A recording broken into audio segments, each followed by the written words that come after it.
l'exclusion.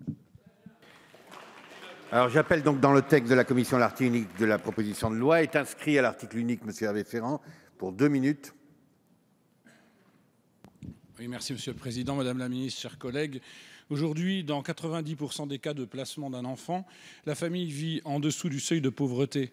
L'éloignement pour fait de maltraitance avérée est bien sûr absolument nécessaire, mais les parents en grande précarité ne sont pas plus maltraitants que les autres. Les sociologues sont d'accord sur ce point. Ce sont les conditions de vie qui conduisent trop souvent au retrait des enfants et non une maltraitance parentale. On peut penser qu'il s'agit là d'un cas flagrant de discrimination à raison de la précarité sociale. Jusqu'à présent, un individu pouvait saisir le défenseur des droits pour pas moins de 20 discriminations différentes et cumulables, mais pas celles concernant son revenu, sa situation professionnelle ou son mode de logement.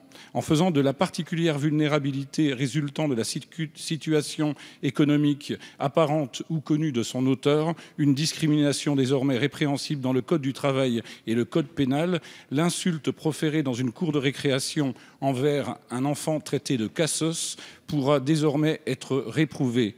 Mais la pénalisation d'une discrimination ne la fait pas nécessairement disparaître. Depuis déjà des années, ATD Quart Monde pointe la non-effectivité de la législation et la difficulté pour certains individus à faire respecter leurs droits. Trop de médecins refusent aujourd'hui de recevoir des personnes bénéficiaires de la couverture médicale universelle, de la couverture médicale universelle complémentaire ou de l'aide médicale d'État.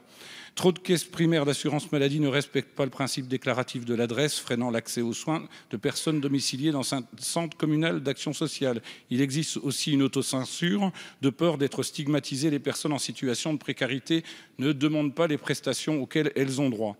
Ainsi, les difficultés administratives, la méconnaissance des droits de chacun et les réticences des structures contribuent à saper la réalisation des objectifs de la législation. Et c'est à l'ensemble des acteurs de veiller à ce que la lutte contre toutes les formes de discrimination et plus particulièrement celles liées à la précarité sociale ne reste pas lettre morte.